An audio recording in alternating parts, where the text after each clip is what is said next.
رمضان المبارک کا بابرکت مہینہ قریب آ چکا ہے۔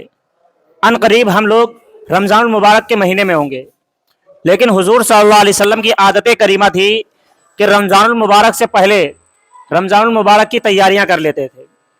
ہم لوگوں کو بھی چاہیے کہ رمضان المبارک کا مہینہ آنے سے قبل رمضان المبارک کی تیاریاں کر لیں۔ اب ظاہر سی بات ہے کہ جس طرح سے ہمارے گھر میں کوئی پروگرام ہو، ہمارے گھر میں کوئی شادی وغیرہ ہوتی ہے تو اس کی تیاریاں ہم بہت پہلے سے کرنے لگتے ہیں۔ کسی فنکشن میں اگر ہمیں جانا رہتا ہے تو مہینوں پہلے سے ہم اس کی تیاریاں کرتے ہیں۔ اس فنکشن کے لیے ہم کپڑے لائیں گے، اس کے لیے ساری تیاریاں کریں گے، اس کے لیے ہمیں جوتے چپل جو بھی لانا رہتے ہیں ساری تیاریاں ہم فنکشن آنے سے پہلے کر لیتے ہیں۔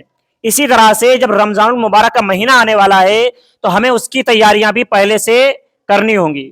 اب ظاہر سی بات ہے ہمیں اس کی تیاریاں پہلے سے کیا کرنی ہے، یہ تیاریاں بھی ہمیں معلوم ہونی چاہیے۔ سب سے پہلی چیز ہمیں یہ معلوم ہونا چاہیے کہ رمضان المبارک کے مہینے میں ہمیں کیا چیزیں کرنی چاہیے۔ اگر ہم یہ سمجھتے ہیں کہ رمضان المبارک کا مہینہ صرف ہم لوگوں کے لیے روزے رکھنے کے لیے آتا ہے تو ایسا نہیں ہے۔ رمضان المبارک کا مہینہ ہمیں بہت ساری چیزیں سکھانے کے لیے آتا ہے، بہت ساری چیزیں بتانے کے لیے آتا ہے۔ رمضان المبارک کے بابرکت مہینے میں ہم صرف یہ سمجھتے ہیں کہ طرح طرح کے پکوان کھا لینا، طرح طرح کے کھانے کھانا، بریانی کھانا، یہی رمضان ہے، تو یہ ہماری غلط فہمی ہے۔ رمضان یہ نہیں ہے کہ افطار کر لیا، سحری کر لی، یہ رمضان ہے۔ رمضان یہ نہیں ہے کہ مسجدوں میں بھیڑ ہو گئی اور روزہ افطار کے ٹائم پہ شور گل کر لیا، یہ رمضان ہے۔ نہیں، رمضان کا مہینہ یہ اس لیے دیا گیا ہے کہ جو ہم سے گناہ ہو جاتے ہیں، ہم گناہ گار اتنے زیادہ ہو جاتے ہیں، گناہوں کا بوجھ ہمارے اوپر اتنا زیادہ ہو جاتا ہے کہ اگر ہم چاہیں اللہ رب العزت کے سامنے حاضر کر دیے جائیں اور ہماری زندگی میں رمضان کا مہینہ شامل نہ کیا جائے تو پھر ہمیں وہاں پر بچانے والا کوئی نہیں ہوگا۔ آپ لوگ باتیں مت کریں۔ رمضان المبارک کا مہینہ اگر ہماری زندگی سے ہٹا کر اللہ کی بارگاہ میں اگر ہم پیش کر دیے جائیں تو خدا کی قسم ہمیں وہاں پر بچانے والا ہمارے کوئی بھی عمل نہیں ہوں گے۔ کیوں؟ کیونکہ ہمیں خود ہی نہیں پتا کہ ہمارے عمل اس لائق ہیں یا نہیں ہیں۔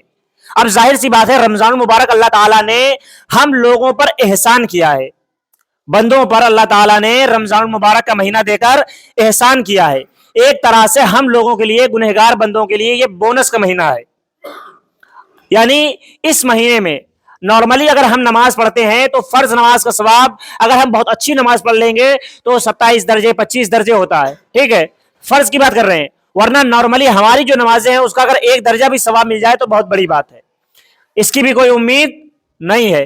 لیکن رمضان المبارک میں اللہ تبارک تعالیٰ فرماتا ہے کہ نفل کا ثواب، جو نفل ہم لوگ ادا کرتے ہیں اس کا ثواب اللہ تبارک تعالیٰ رمضان المبارک کے مہینے میں فرض کے برابر کر دیتا ہے۔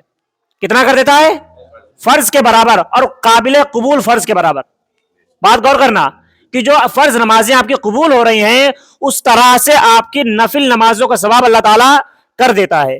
اب ظاہر سی بات ہے جب نفل کا یہ ثواب ہے تو فرض کا ثواب اور زیادہ بڑھ جائے گا۔ اسی طرح سے جب نفل کا یہ حال ہے تو سنتوں کا ثواب کتنا ہوگا؟ اور زیادہ ہو جائے گا۔ لیکن ہمیں غور کرنا چاہیے کہ رمضان کے مہینے میں جس طرح سے ہم نے آپ کو پہلے بھی بتایا ہے کہ جس طرح سے اگر ہر سکے کے دو پہلو ہوتے ہیں، رمضان میں اگر ہمیں نیکیاں زیادہ مل رہی ہیں تو اگر ہم وہاں پر غلطی کرتے ہیں تو گناہ بھی زیادہ ملے گا۔ اس کی وجہ کیا ہے؟ اس کی وجہ ہم آپ کو بتاتے ہیں۔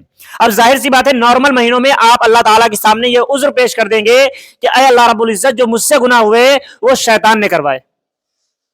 نارمل مہینوں کی اگر اللہ تعالیٰ ہمیں سزا دے گا کہ بھائی تم نے شعبان میں یہ گناہ کیے تھے، محرم میں یہ گناہ کیے تھے، سفر کے مہینے میں یہ گناہ کیے تھے، تو اللہ تعالیٰ کے سامنے اپنا عذر پیش کر سکتے ہیں، کہہ سکتے ہیں یا اللہ رب العزت شیطان نے ہمیں بہکا دیا تھا، اس کے بہکاوے میں آ کر ہم سے یہ گناہ، یہ غلطیاں ہو گئی۔ لیکن رمضان المبارک کے مہینے میں اللہ تعالیٰ شیاطین کو قید کر دیتا ہے۔